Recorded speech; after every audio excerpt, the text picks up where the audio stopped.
These people, who added another route to their extremely rapid lives in an ever-shrinking time, were happy to have responded positively to a dialogue call. And they never regretted traveling thousands of miles. Their own words were the most powerful expression of their satisfaction.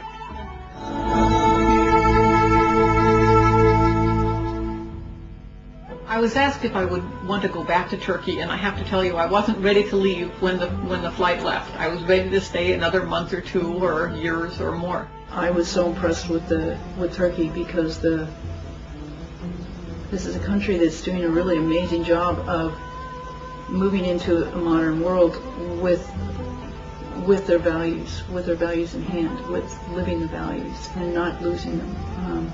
They're doing that better than we are here in this country, I think.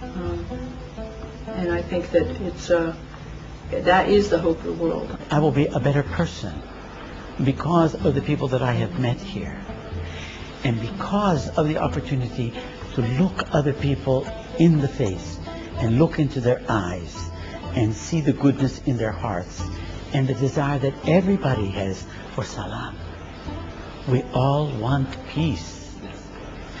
And I think that as we work together as brothers and sisters, we can achieve this. And I think that Turkey is going to play an immensely important role in that, first of all, for the European Union, and secondly, for other countries such as my own. We experienced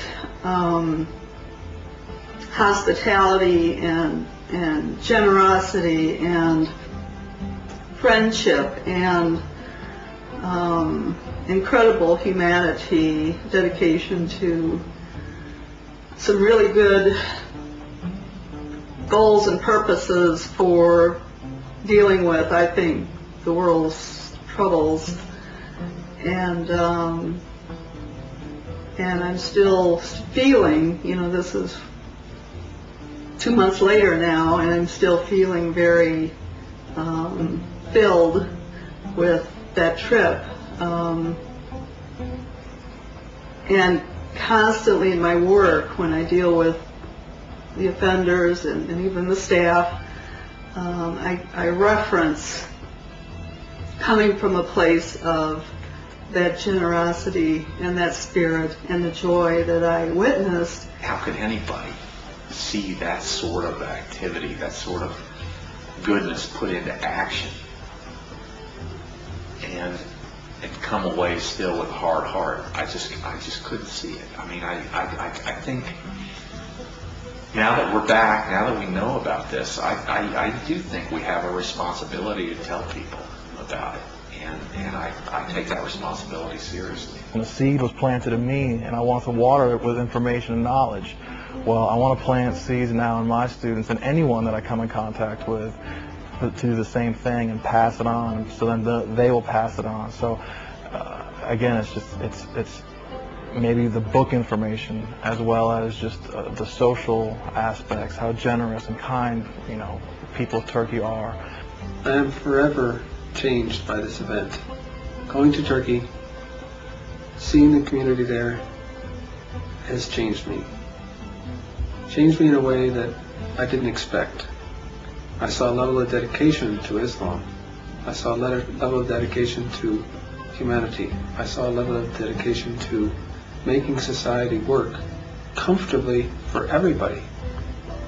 By teaching these kids with every bit of energy that they had, these teachers, I understand Gulen's vision helps people to get along and be happy. And this will move Turkey as a society forward. This will move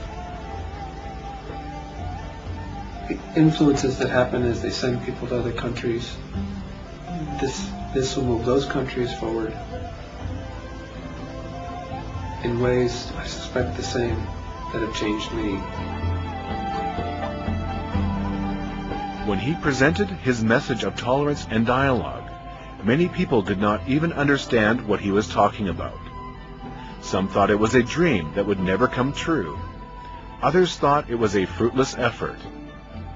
Neither seeds would sprout nor trees bloom in this soil, which had not been watered for centuries.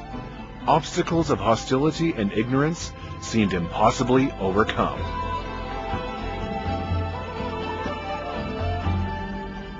But the fruits of even this short trip of 10 days are so delightful, so beautiful.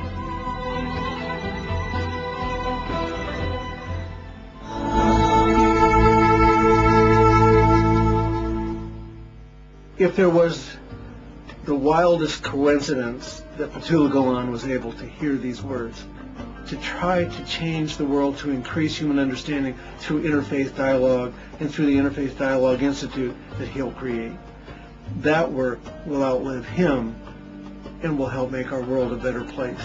For that work, I bless him and thank him. Elaine, first of all, would be thank you. I'm grateful for the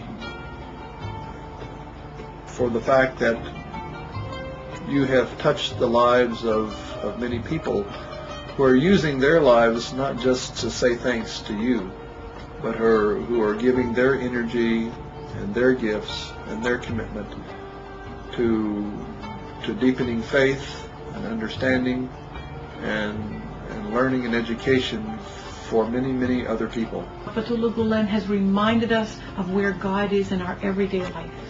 And I can't imagine a higher calling or a greater gift to us. And I hope that God will bless him in response to that gift with the multitude of blessings. I pray for him every day, and I know that his health is fragile. And even though I'm 10 years older than he is, I thank God every day for my good health. And when I see Mr. Golan, as I told him in the letter, I hope that I will be able to embrace him with a heartfelt hug, and I'm looking forward to that. You've got to be one of the true geniuses of the modern time. And by genius, I'm talking in a spiritual sense. So I would just thank you for all the sacrifices that you have made. I know when you have a purpose, and you're clear about your purpose, that there's no other road, that never makes it easy. So thank you for being in my lifetime. The world needs to know about this man, and so I would encourage him to put himself out a bit more, make himself a bit more public, even though that goes against his principles of humility, because the world needs to know what he knows. He's older now, he's wise. He needs to be a world leader in the spiritual movement, and we need to nominate this man for a Nobel Prize. I think he's been a real vessel, vehicle for world peace. I would invite him to kind of become more public, particularly in the West, about what he's doing, and become more of a voice in the West, and a voice to Westerners, because I do think we have a terrible stereotype in the West, promulgated, no doubt, by Western media and the bias therein. But I do think that he could really make a very profound difference, even above and beyond what he's done, by becoming more of a public voice. The numbers of people who have heard your song and been able to find their better qualities because of you is truly a gift to the world, a gift to me personally, and a gift to the world. And thank you.